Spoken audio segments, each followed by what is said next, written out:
Hello and welcome to Secrets of Organ Playing podcast. We are your hosts, Vidas and We've been mastering secrets of organ playing for more than 20 years and sharing them on this blog since 2011.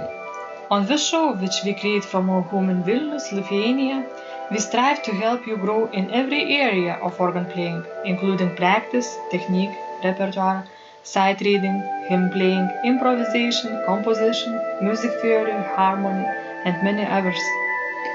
Our hope is to help you become a complete musician, or what we call as total organist, a program which we have created to help you reach your dreams faster than you would do on your own. If you are new here, we invite you to subscribe to receive free updates of this blog at organduo.lt. By subscribing, you will also receive free video how to master any organ composition and 10-day organ playing mini course. And now let's go to the podcast for today. Hi guys, this is Vidas and we're starting podcast number 489 of Secrets of Organ Playing podcast. Today I'm going to talk with an excellent organist from Australia whose name is Pastor de Lasala, and he is an organist at the Sacred Heart Church in Mosman.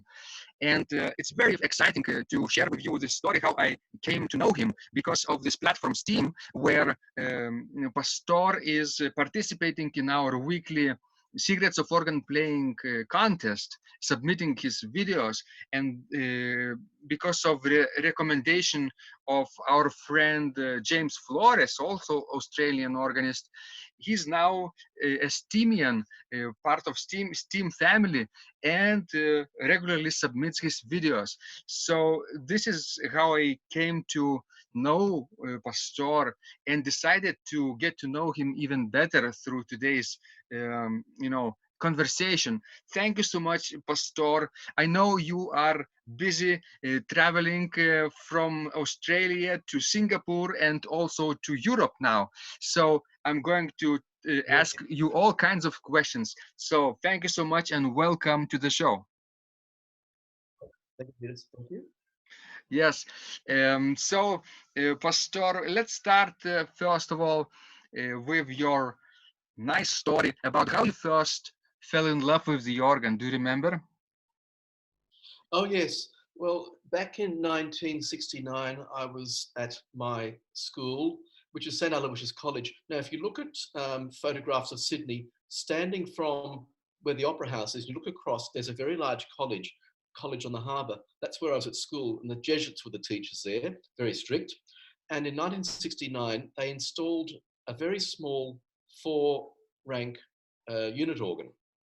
And it got the better of me. I thought, I must see about this. But at the same time, a cousin of mine was being christened at Sacred Heart Church. It's 1970 I'm talking about. And I thought, I'd love to play that organ. It's an old English organ with beautiful painted pipes up in the gallery. So I knocked on the door at the presbytery and I said to Father, can I please play the organ? And, very seriously said, right, but as long as you don't blow it up. And I said, I won't blow it up. I'm sorry, I won't. I will be very careful. So he gave me the key to the organ and I went up there. It's a single manual organ, 7 speaking stops, coupler, and one of those old-fashioned trigger swells. Well, that was wonderful. Mechanical action. So the first organ I ever played was mechanical action. And the first swell pedal I ever came across was a lever swell, not this accelerator type. I like the old swell pedals. I can actually work them and I find them much more expressive. Anyway, I played, and then at school, I asked the priest if I could play the organ. So he'd give me the key. So before I get my bus home, I would go up to the chapel, run up there, unlock the organ, play it. I must have sounded terrible at the time because I didn't know anything about it. And the priest wrote in my report to my parents saying, look, he's got talent there. Please get him organ lessons. So I started learning when I was in 3rd year high school. So about 2 years had elapsed since my first experience in the organ, and I learned. So I'd have afternoon lessons, and I was learning piano at the same time. I'd learned piano many years earlier, first with an old nun who was in her 90s, and then I learned from another teacher very strict one, and that sort of shook me up a bit. But I had the organ as well. So you can imagine in 1972 playing the organ in front of students who knew nothing about it. There was a lot of teasing, and I thought, okay. I thought, darn you, I'm like this. I'm doing it. I don't care what you do. It's me. So I stuck to my guns, and you know, secretly they were admiring, but of course they couldn't show it. I'll be learning works by Bach, some of the early English repertoire, and then I did that as far as university time. Then I stopped, and by that time I was organist at a little church called St. Philip Neri, Northbridge, because at the university, one of the professors was actually conducting music as a hobby. And he said, we need an organist there on a Sunday at 8 o'clock. So I said, okay, I'll do that. So I had my first organ job around 1979 or thereabouts. Also, actually, no, could have been in the late 1970s. So I was playing along there. And then after a while, about 10 years later, a friend of mine was taking lessons from a well-known organ teacher, Norman Johnston, whose teaching pedigree goes back to César Franck, back in France. Yes. And I thought, I must resume this. He's doing things. So I rang him up. And a very, very, very self-effacing Frenchman from Noumea. And of course, okay, we'll revise your works and we'll go from there. I wanted to learn the French repertoire. That was really what hit me. At the same time, I had at the back of my mind, I want to play harpsichord. And I had a small harpsichord for a 17th birthday present. So I had that in the background. And that came later on. So I had to juggle all these instruments. So I learnt the organ properly, again, 1980s, thereabouts. And I got my ATCL from Trinity College, then LTCL, because people like letters on pages. So I got that. And I started exploring the French repertoire, playing the Bach trio sonatas, the old French repertoire. My organ teacher was actually quite scathing. He said, oh, with Couperin, you set it and leave it. In other words, you draw the stops out and play. And I was fascinated. I must play these pieces on the original instrument. So when I'm traveling, I would write to the various churches and I'd be given access. For example, the Church of Saint Christophe in Oudon, outside of Paris, a 1734 Clicquot organ. Yes. Alexandre. I played that French classical organ the first time. And the funny thing is, I missed the train to go out the first time. I thought, oh my goodness, I'm going to miss this out. So I rang the fellow, and I actually speak French, which is very handy. And I said, I've missed the train. He said, oh, don't worry, we'll get the next one, but we'll make sure you get back because that's the last one back. So I thought, okay, we'll get that train out. I met the old man who was in his 80s, and his name was Henri Paris, spelled Paris. And it was Monsieur le Général. He was a general during the war. And he's one of these very old-fashioned French people who had this passion for the organ. And he played this little Clicquot 3-manual, only about 16 stops. And my mind was blown when I heard, this is a French organ. The reeds just exploded. And I thought, nothing like the English-sounding instruments. So I was looking at repertoire for an instrument. And I thought, this is my instrument. I'm mad about the French classical repertoire. People think it's not much. On the paper, it looks nothing. But when you play it, there's so much in it, a huge dimension. You can't imagine it unless you're playing the real instruments. So I've done all that. I've probably covered a lot of ground here, and I'm probably going all over the place. But that was in the back of my mind. So I recorded things of my own playing. I've played a number of French classical organs, Versailles Chapel, which has been reconstructed. That's wonderful. I was so excited, I trembled all the way up the stairs and played it. I rang Monsieur Chapuis one night, and he said in his very elegant voice, very slowly, yes, you are most welcome. And he had his assistant show me in there. So that was another thing, marvelous instrument.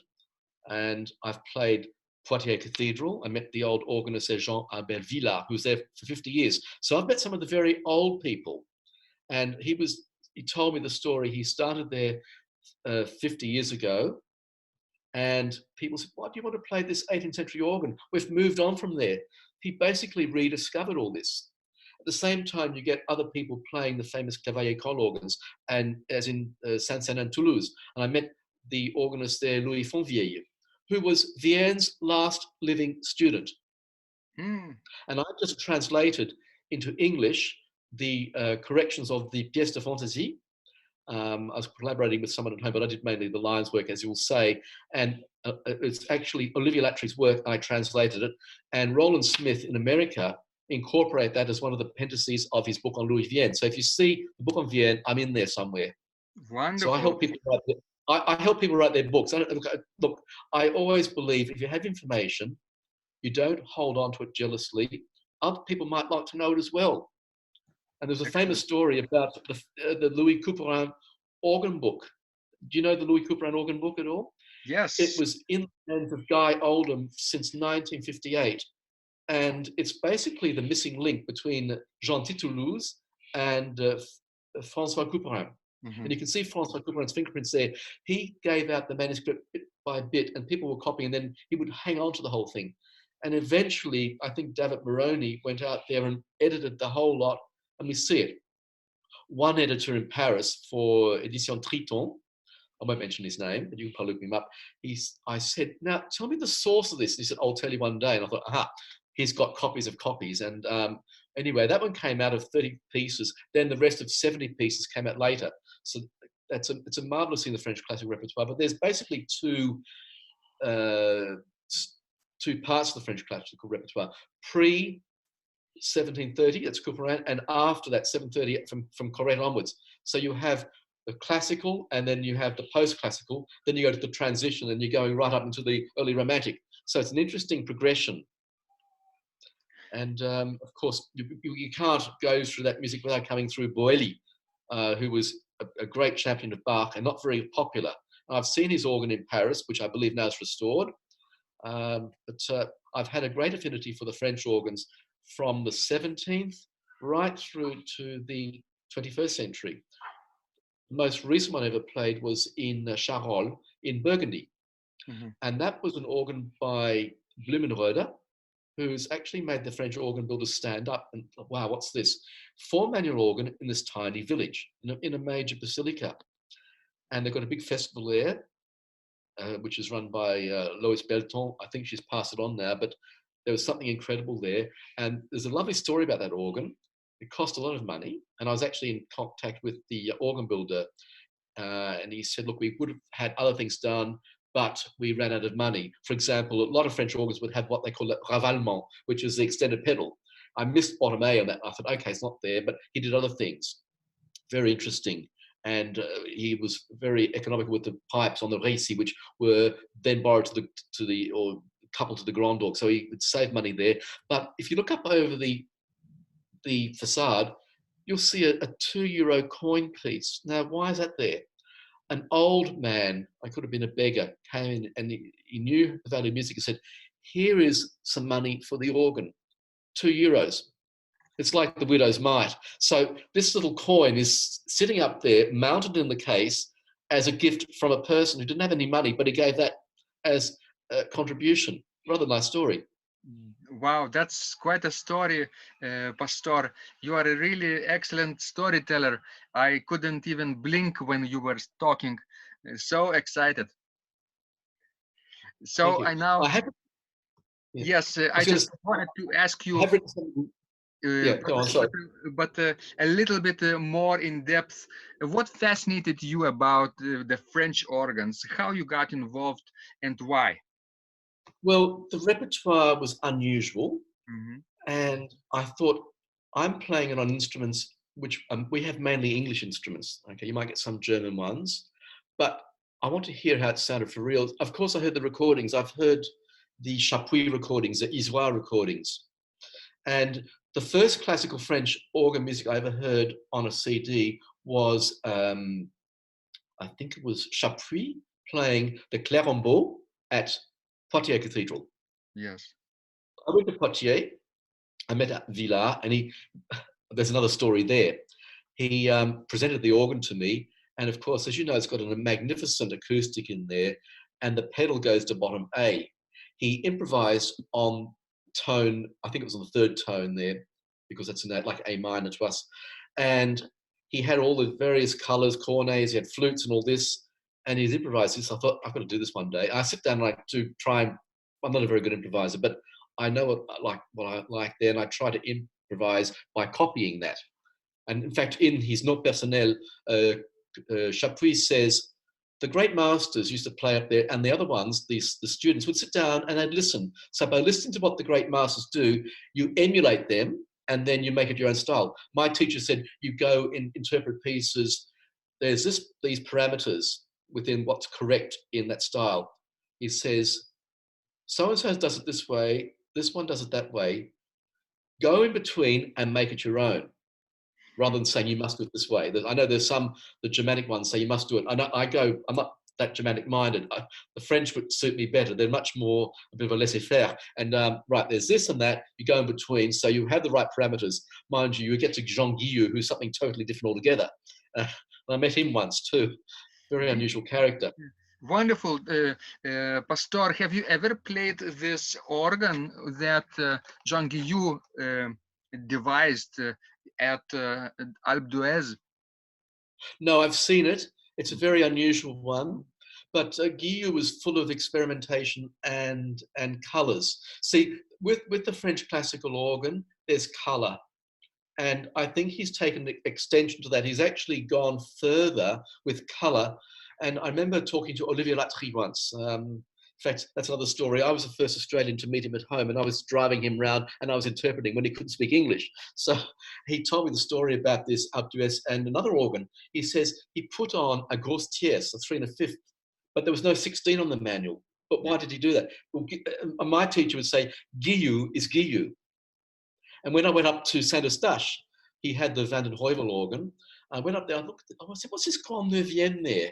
And this and that. And he just drew it, and he was playing something, I thought, oh, okay, he's using it. He was doing some of the music by Vivaldi for manuals, those concertos. And the style was very different. He was very radical.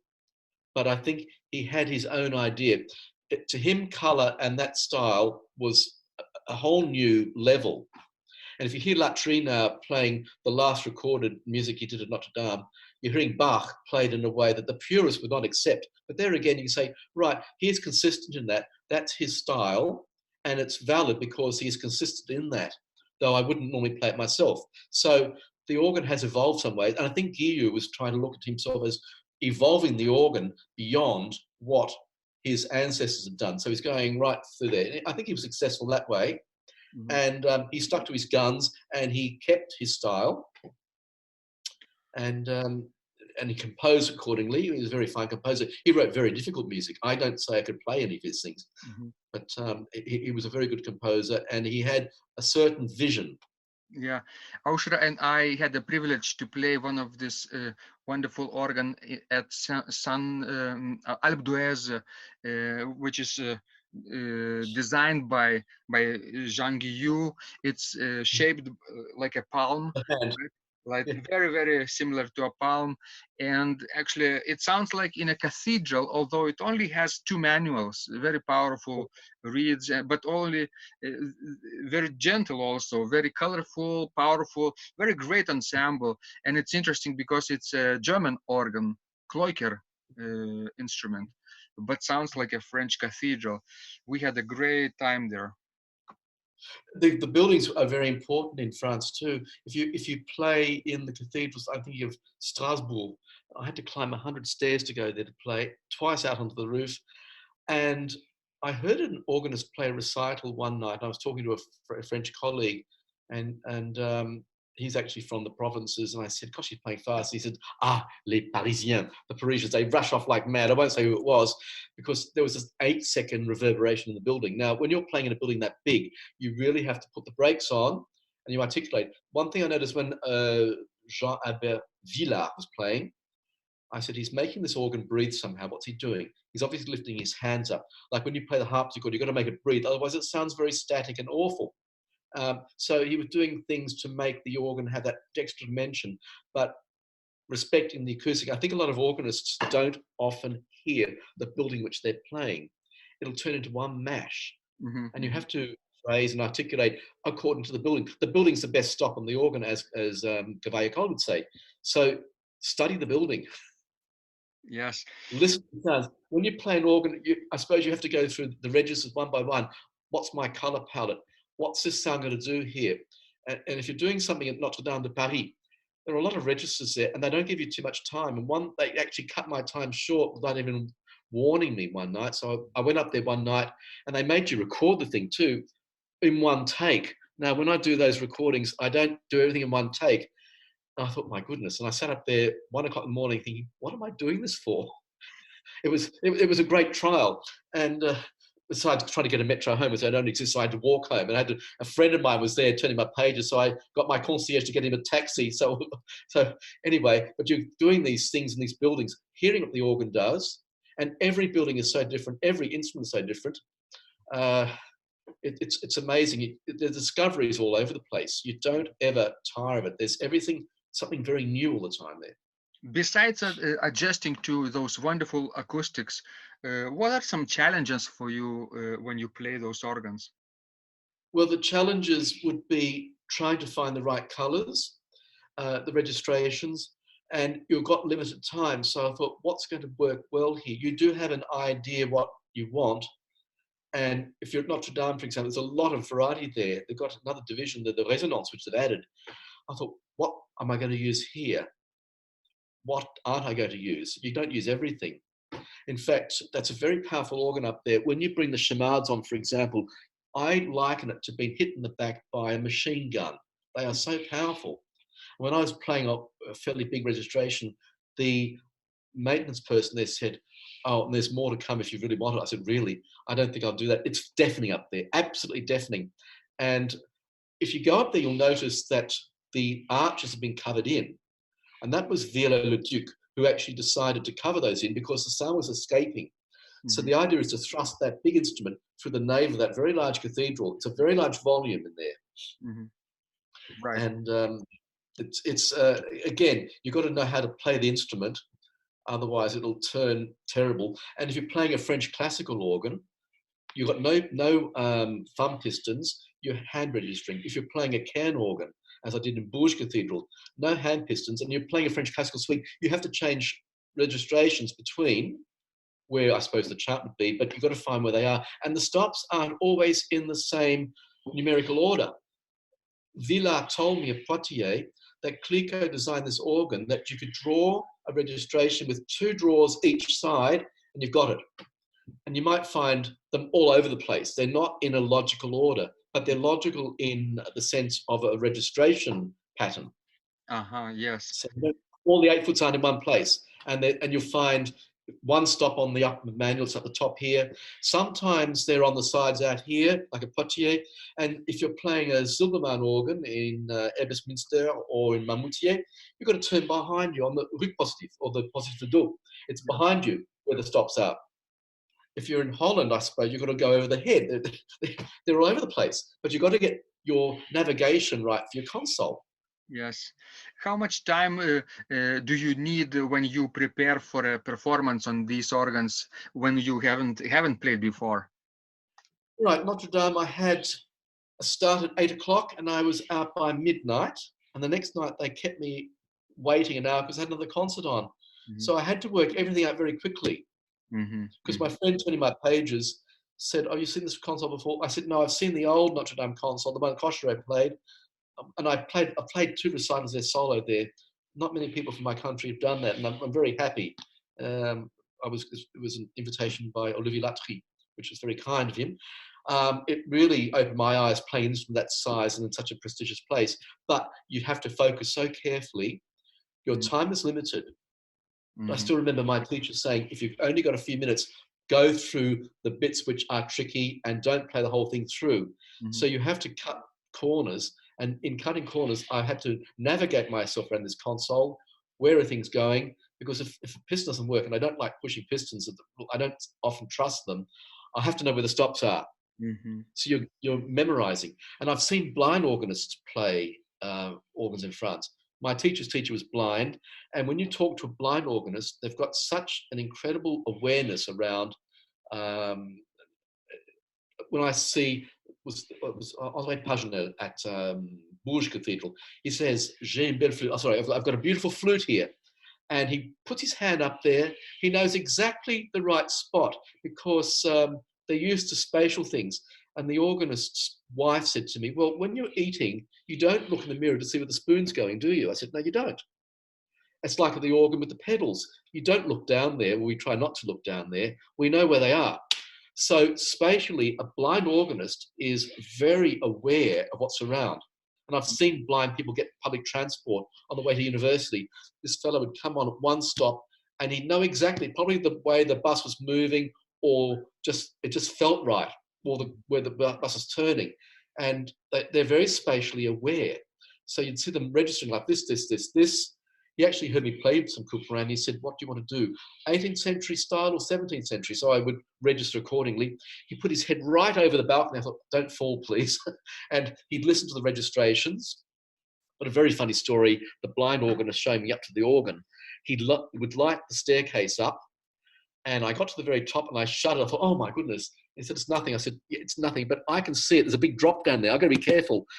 It's, you have to find your way around the side of the nave, and you've got to edge around there. Well, the blind person won't see. The sheer drop is enormous, and those organs are very high up, especially if you're in a swallow's nest, or Strasbourg, which is, I said, 100 stairs to get up there. Mm-hmm. Narbonne, 74 steps. Notre Dame, 64 steps. I can remember it all. Fantastic.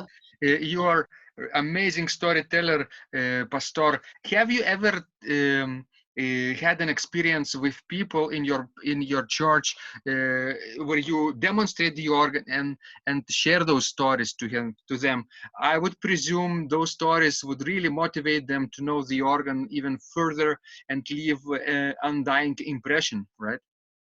Look, I do have people coming up to the loft and wanting to see the instrument, especially little children. I said, okay, have a look over here. Last Sunday, I had a blind girl come up to the organ. She was with one of the singers. So I said, okay, what are you going to do? Sit on the bench here. So she found her way to the bench, and she could hear the low notes, like the low vibrations of the 16 foot there. I said, right, when I'm playing, I can't see down there. I want you to put your feet forward. What can you feel there? And I say, a lot of people go to the organ, they see all this amount of pipes around them. I said, don't look at that. Just look in front of you here. Forget that. Using Bach's term, the organ will play itself. Yes, it will. Just worry about what's here. This blind girl sat down. I said, okay, give me a hand. We'll find out what the stops are. So she got the spatial idea where things were, and she got used to where the pedals were. The pedals are not such a difficult thing when you realize how to tell people to reference their spacing. Mm-hmm, there's nothing to it, really. Of course, you get difficult pieces in 2-3 parts. You're doing the bonne variation de concert, all these other difficult things like the Langlais solo pedal pieces. But to find a pedal note is no big deal. Just because you don't look there doesn't mean it's difficult. You've done it for a long time. It becomes second nature. So I'm showing people this is easy. Up the country, I was a consultant for a little pipe organ. Only 4 stops. And I said to the woman who said, I can't play the organ. I said, sit down. Just listen to what I'm going to tell you. Put your feet here. Can you feel that? Oh, yes. I said, okay. You can feel 2s and 3s. Now, if you move your foot slightly forward, you're going to get, from the sharps, you're going to get the naturals. And when you get that idea, they know what they're doing, that the fear goes. But I said, now you've got to practice it slowly and get used to the idea where it is. Mm-hmm. I guess finding the right pedals is okay when you are used to this instrument, right? When you practice it on it for weeks. But let's say if you have to travel and play unfamiliar instrument, that's very challenging. Oh, absolutely. Now, there's somewhere that you might be slightly out by one note. Yeah. Everything, of course, is relative. The French classical organs are the most notorious. Mm-hmm. Why? Well, the pedal compasses are not consistent. If you go to Udon, it's got 2 octaves of pedals, no bottom, C sharp. Mm-hmm. And they're tiny short pedals, and they're for the toes, so the heel's basically up in the air. You can't use a heel at all. And I might say this to people who'd be surprised about these little pedals. I can play Bach trio sonatas on them because I've learned how to do it. I've performed a trio movement on it in Albi. I've done it at Saint-Pons-de-Thomières. I even used the canzona of Bach on a French classical organ using the cornet crumhorn and the pedal flute there. And these Parisian organists said, what are you doing? I said, well, I'm just Frenchifying this. I showed the same trick down at Saint-Maximin en Provence to Pierre Bardon. who loved the idea. Then he was adding in the gros tierce, gros nasal, and we really built up to, it was a different way of looking at the same music. Well, Bach knew the French organ, of course, with the Grigny, and of course he wrote his famous Pièce d'Or, which goes to bottom B, which the French organs have. I don't know if he actually retuned something to get the bottom B on the other organs, but if you did that at Poitiers, it would work, but it would have to be on the reeds. So it makes you think too, when he wrote that, what did he have in mind? That's sort of pointing towards that, a grand planger with the reeds and the pedal. But the pedal boards in French organs can be rather mysterious. You have sometimes almost 3 octaves. Now I've played one, let me see, 36 notes. That's a Rebelle, a 17th century organ, bottom F to top D. One I've seen and not played, but I've heard, is Sainte Croix at Bordeaux, which is a Dombedos organ, F to E. Wow, almost. You just get used to it. Exactly, almost 3 octaves. Almost, yeah. And again, you have stops which only work certain ways. So the 16 would go down to bottom A, and then you don't hear any more. The flues stop at bottom C, and you have to learn these little tricks, what stops where. And I suppose when you get to organs with divided registers, where do they divide? The German ones, are they C, C sharp, or B, C? I know Zilbermann's were B and C, but sometimes you get them C, C sharp. And the Spanish organs also are different with division. Yes. Yes. And there's one organ I played up in French Flanders. It had divided sharps, not front and back, but left and right side. And that was, it was really upsetting. I just tried it out. But to play a recital, am I hitting the D sharp side of it or the E flat side of it? You have to really be careful. And on French pedal boards too, they don't always look obviously going in a chromatic order. They go in some funny order. They might put color tapes there to say, oh, that's a bottom F there, or that's a bottom B flat. You have to learn what the convention is. So you have to do your homework. And even knowing where the manuals are, and the manuals don't always have full compasses. They start perhaps in the middle C, or they might be at a tenor F, depending on what the division is. Yes. Right, it's really interesting variety with the global landscape of organ culture around the world. Yes. And if you travel a lot, you get to know these instruments, and your experience probably is much more sophisticated than if you only played Australian organs, right, or English organs. Right? That's right. Much worth it, well, right? See, I'd be sitting there thinking, all right, let's pretend I can hear a French sound. I'm not going to get it, but I can visualize it. But basically, you're getting used to where the fingers are and practicing getting notes right. And then, right, when I go to play a French instrument, I have to adapt to that one. So you're always adapting. I think that's the important thing. Even pianos, you might have Steinways and Steinways, but they're all going to sound different. They would have a different touch. The French classical organs are going to be lighter because of the suspended action. The keys are very short too. That's another factor. If I'm playing on a French classical organ, the higher the keyboard goes, the shorter the keys are. And sometimes the naturals, the front is only about, 2 centimeters long. It's just like curling your fingers up. If you're playing clavichord, like it's like that. You have to control that. And if you don't let the keys up right, they'll sort of flip up. You have to be careful how you release your keys. The sharps are tiny little stubs, tiny. Right. And sometimes you can stretch a 10th, like Udon, you can hit your 10th. So when you see Couperin writing a 10th in his left hand, he's not been difficult. The keys were narrower and you can actually do it. Yeah, and the short octave also has to be taken into consideration. Yeah. Yes, not many people come across short octaves. I have in my keyboard collection, I've got 7 instruments altogether. Wow. One of my clavichords goes to short octave C, which is like a bottom E, and one of my spinets has a bottom B, which sounds a G. So you're doing a funny arrangement. I actually did a little video showing G, then to get the A is the front part of the C sharp, the B is the front part of the D sharp, and then you've got to go back to C, D, E, and then you go up the scale, and then C sharp or E flat at the back part. So I show them what they are. You have to think carefully. You can never go to these instruments and simply do play a recital, you need to sit down and you've got to be very careful, one, to know what everything is, and also to be very aware of what the French classical recipes are. They are recipes because if you don't follow that, I suppose the English to a certain extent as well, it won't sound right. Mm-hmm. Right. I've seen people, for example, at home on the old English organs. Down in Tasmania, it's like a little time warp. There's an old English organ there, and someone pulled out the open diapase and then added the principal, and it didn't sound right. I said, you know what, you're missing the stop diapase because you're missing the harmonics. The English composers always stack these stops from the bottom to the top, no gaps, Mm-hmm. and you had to fill those harmonics in. The French ones, the colors were set, and a lot of composers and a lot of people playing would actually write down the recipes. Mm-hmm. Mm-hmm. And even on some organs, you can see them, they've actually pasted it on the organ. I've seen them before. Mm-hmm. And they're documents. So it's very well documented. I don't know, Guy might change the registrations. And I went to one organ once at Osh, a very big instrument.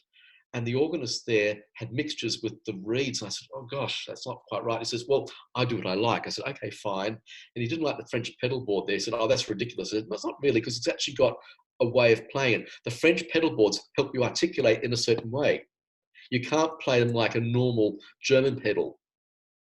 And if you want to play a trio sonata, well, you can do that, but you're articulating, you're spacing that. And the acoustic of the French churches allows you to do that. So you're not going to have big gaps in between. The acoustic will cushion that break. So you just decide what the break's going to be, so it will sound sensible. If you're doing a counterthermos, you're doing a cadence points, or the most difficult pedal parts in the French classical repertoire are the Louis Couperin pieces. Mm-hmm. And I was shown by someone over there, Eric Boitier, who was a consultant, when he had an organ restored by, I think it was Quarin, he'd done this one at Juvigny, a 17th century organ. And I believe the case was in a church by, I might be confused, it was in a Cordelier, what's that in English? A Franciscan church. Mm-hmm. And it was moved. A lot of organs were moved in the Revolution because the monasteries were closed down and they found parish churches. But this one here had a very funny arrangement: bottom C, D, E, F, and then the sharps appeared. And then you had three manuals. The Réci had mute keys from middle C, from below middle C down. The pedal board was C to D. And I never played Louis Couperin. And I was playing something. He said, no, you don't do it this way. And I'm so glad, because you're finding out this collective ideas and wisdom from these performers. I didn't realize that Louis Couperin was a polyphonic composer. See, a lot of French organs of the period, you couldn't couple down. Mm-hmm. This one, you have what they call a tirasse mobile. So you could actually pull the coupler on. Whereas later on, you have the Clicquot organs like Poitiers, coupling the pedal. It's just set stops, 8/4 reeds or 16, that was it. This one here, he said, you need the tierces. I said, oh, okay. So I drew those. And you have the cromorne, and then you have the cornet. So when you're playing the pedal, the 8-foot flute would be too woofy sounding, not distinct. So you draw the tierces in, and that added that third line perfectly. So I actually performed that piece on a 17th century style instrument, that charol. And I think it's probably on my YouTube somewhere. So if people look for it, they'll find it. So it's thanks to that technician, the organ consultant, who said, no, you do it this way. I thought, good. I'm glad I didn't know it all. It reminded me when I had my first harpsichord lesson. I played the harpsichord for many years before that. I came away from my first lesson saying, I know nothing about this instrument. And that was the best thing ever to happen to me, to know nothing and decide, right, what am I going to do? I have to find out about it. And then it gives you this inquiry. Right, you've got something there. And this happened over years. I've been to France many, many times, and I'm hearing players and I'm playing the instruments, and it's all up here somewhere, and it becomes one with you. You're one with it. You know what to do. Mm. I know you mentioned you're playing trio sonatas a few times. What fascinated you about those wonderful pieces? The writing is exquisite. There's nothing like them. They are very complicated. Many an organist has come to grief in performance.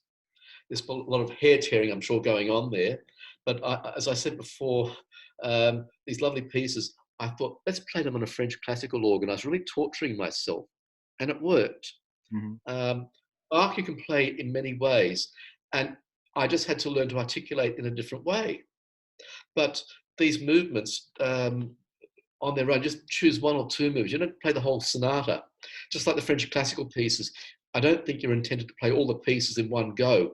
I've heard people play a whole French organ mass in one go without any of the singing, of course, and you need the singing to make it sensible. It's too much of a good thing. It's Yes. boring. You need to give variety. If I give a recital, and I don't do too many now, but when I do it, it's got to be like a banquet. Okay, you're going to have, you don't have all roast beef courses. You don't have all of whatever it is. You must have a mixture, but have the right quantity and a few sorbets in between to lift it up. So you're looking at color, variety, interest. You Mm-hmm. start off with something which is going to arrest the crowd, but something you're familiar with. Mm-hmm. And then you can sort of feel the audience around this. Okay, that's good. And you know that feeling when everyone's behind you, and then you go on and you're sort of soaring at the end there. Wonderful. And I like your comparison with a great meal. You have to have variety, right?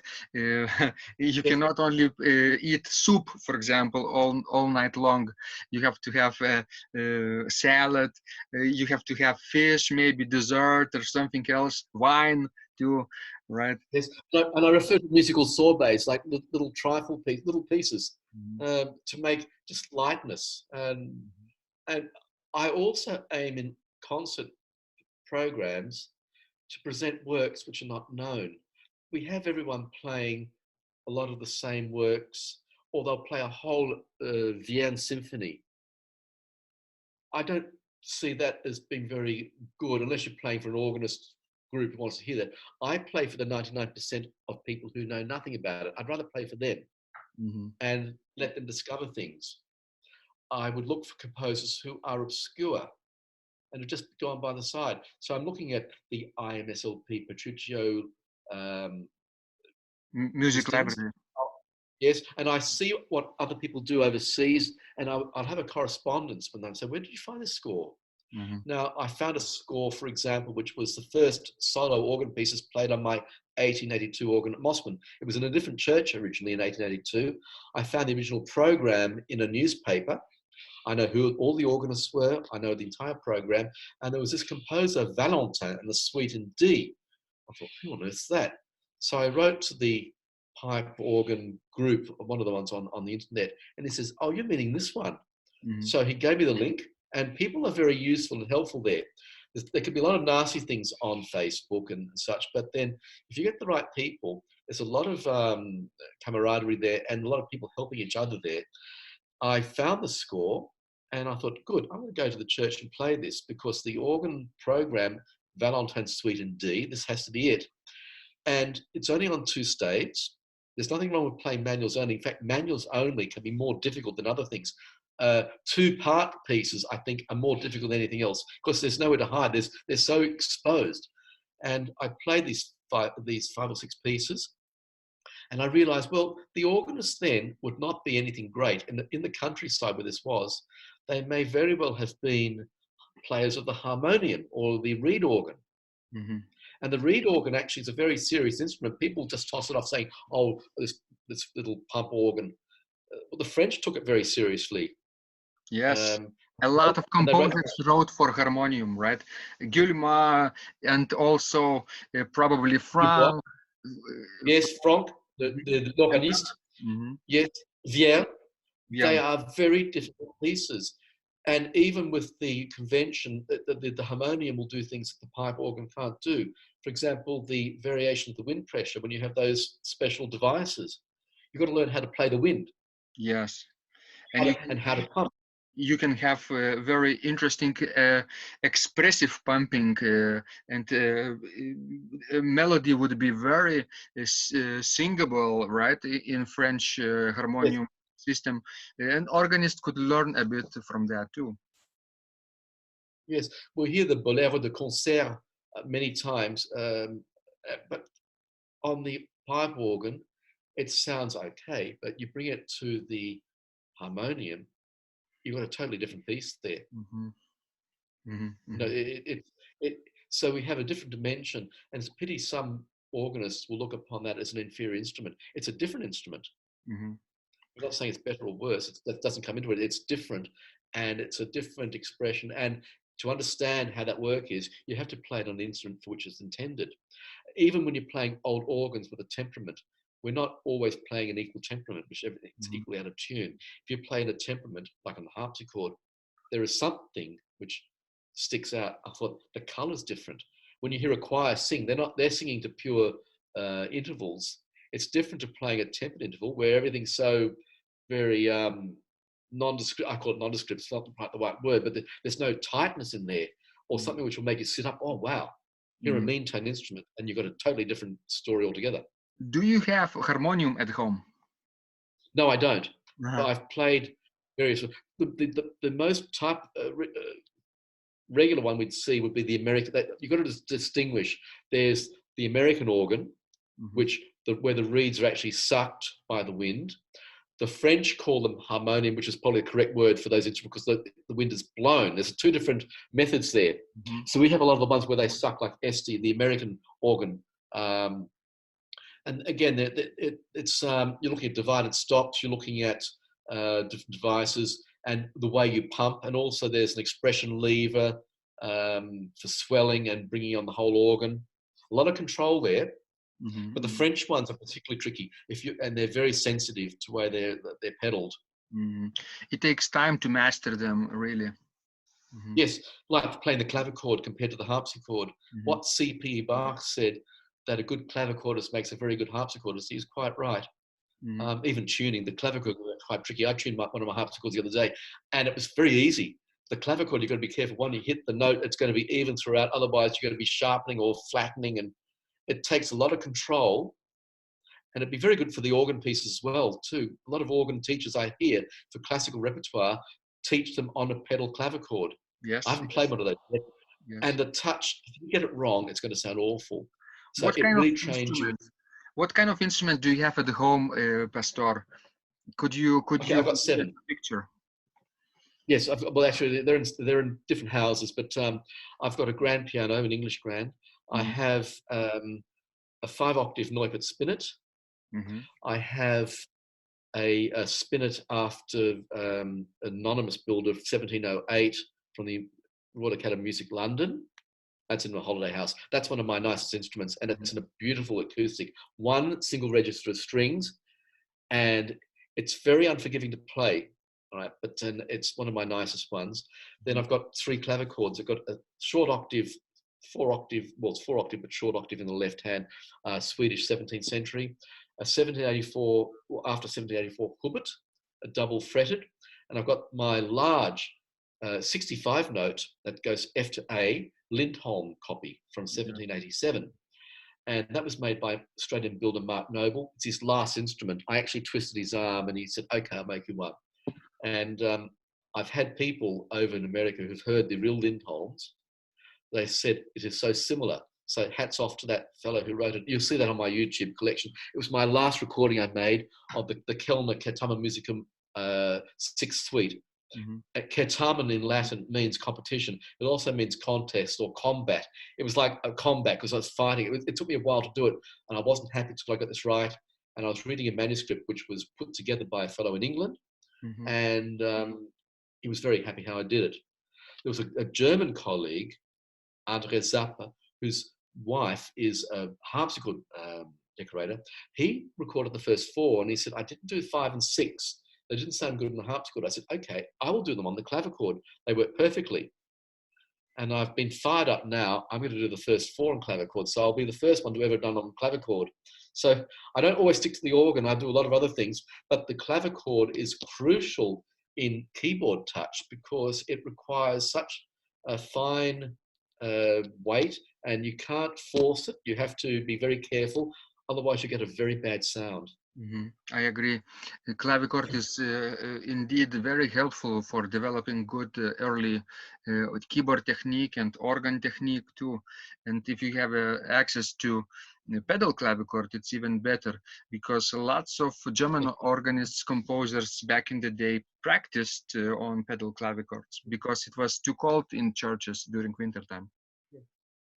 I'd also call it the budget version because you didn't have to pay someone to pump the organ. You'd have Mhm. Yes, you yes. could You have also to be record. friends. You have to be friends with the calcant who pumps the Yes, fellows, right? Mhm. So, it's hard work.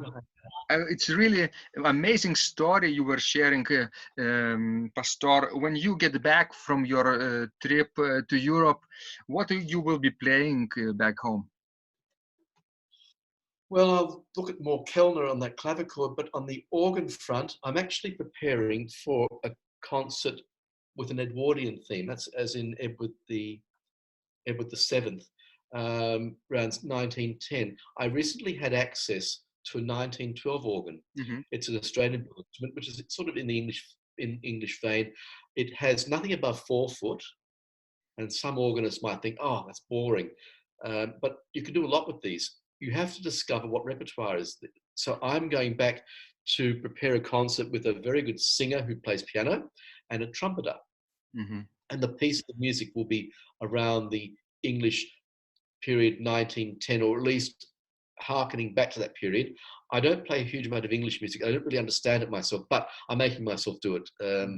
So it will work nicely. In this church where the organ is, they don't use it for their services because no one plays the organ, but they play the piano. They very kindly gave me the keys to the church, and I'm allowed to go and play it when I like. So I have access to different instruments. I have that Australian-built instrument. I have my English 1882 organ. I have a 1929 Mola, which is American. Yeah. I also have access to an 1890 Puget French organ.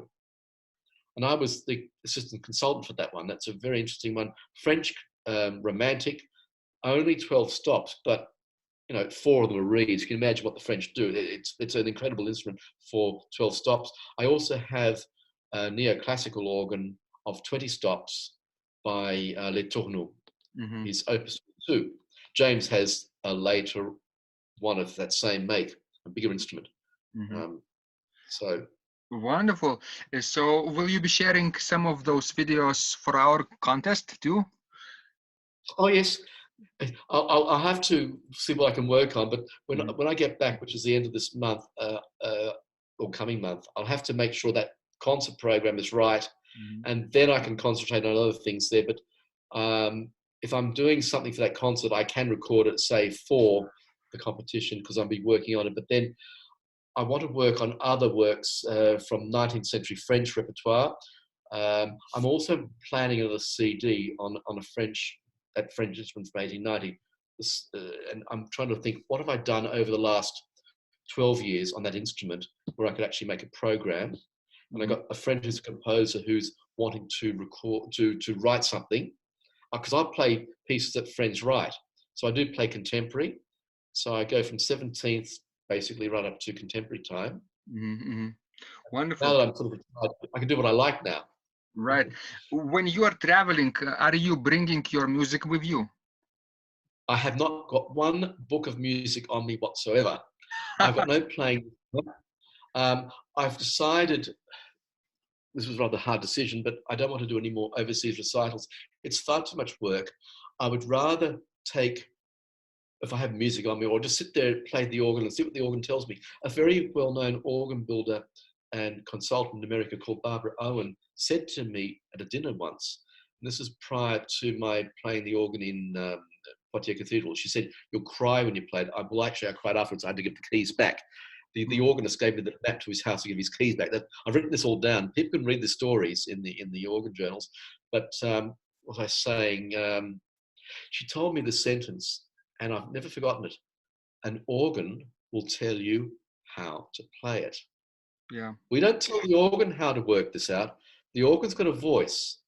So what does this organ tell me that I should note in producing its voice to the maximum? I'm not going to constrain that. The organ is telling me to do, not me telling it.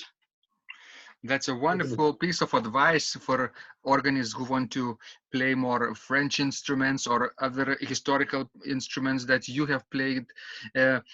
Before we close our conversation, do you have a final piece of advice besides this? Basically, I used to say to people and students, be different.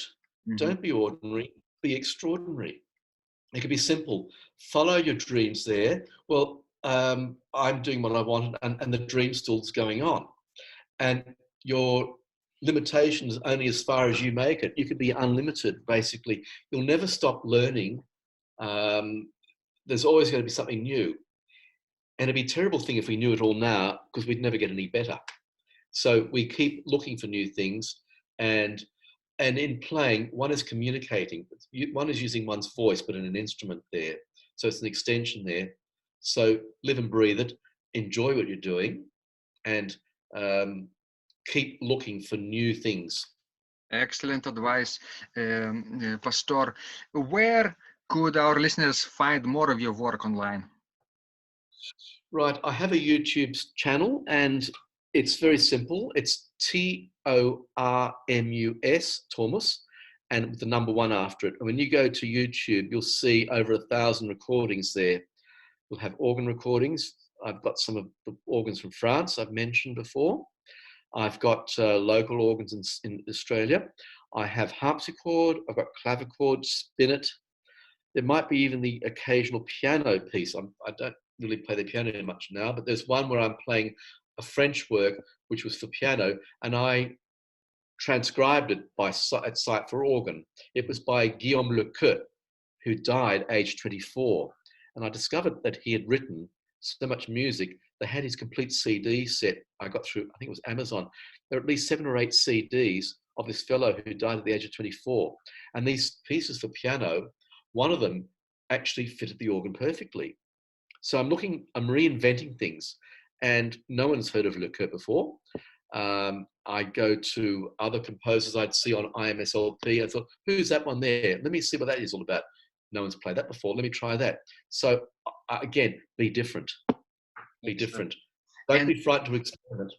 In today's global world, when you can discover new things which are just click away, it's really interesting to explore new boundaries and have new experiences every day. Thank you so much. Yes, there's one other bit of advice too, and I had this from the nurse of a late great aunt of mine. I'd be recording these YouTube clips, and I know you get some critics there, but then the critics never show how it's done. They always want to criticize other people. I ignore that. She said to me, the world is full of destruction, create.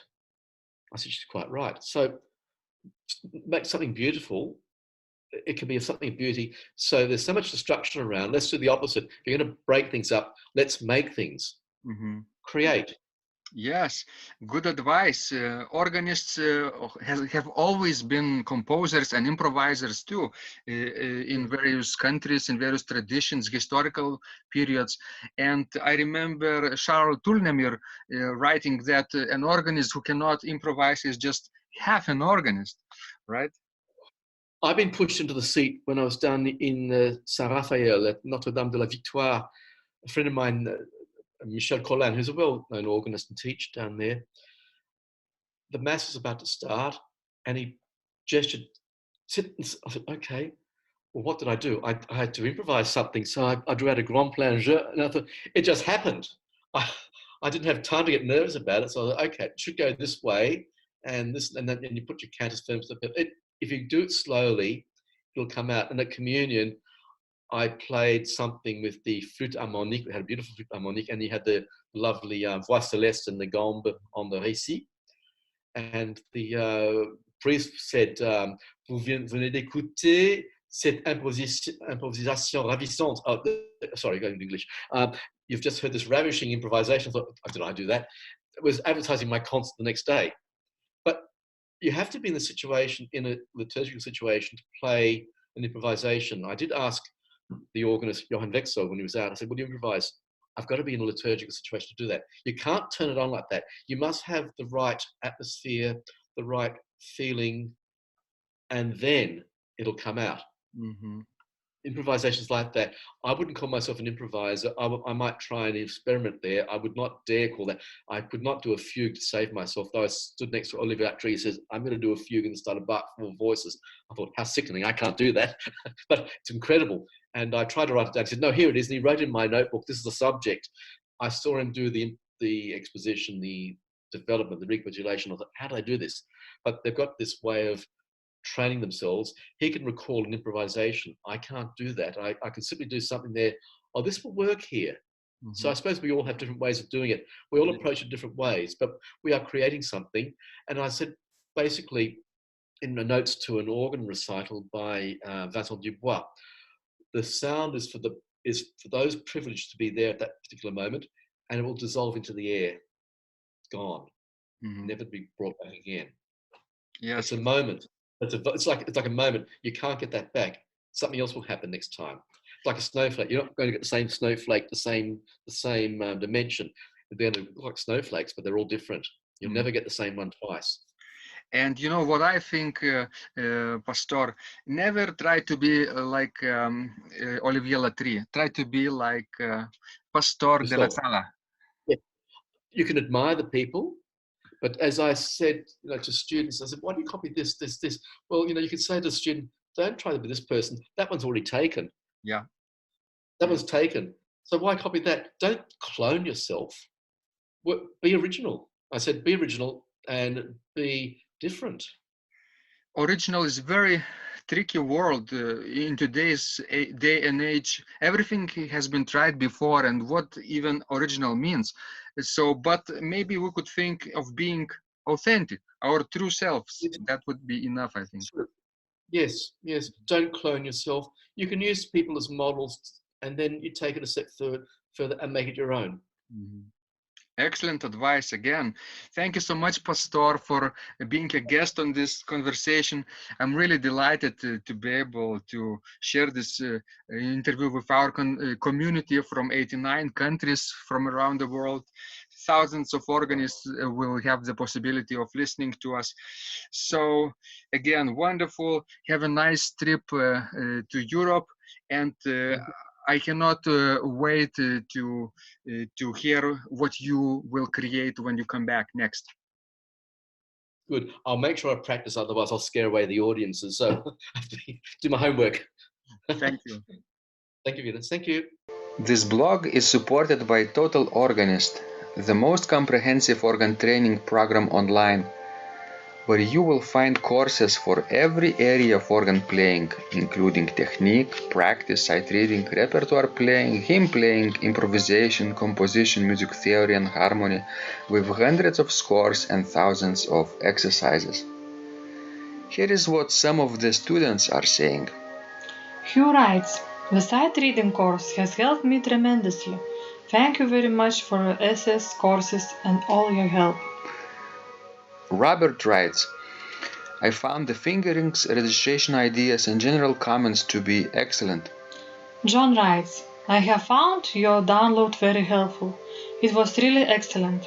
I have watched some of your teaching videos, and when I read your instructions, I tried to imagine you were teaching me.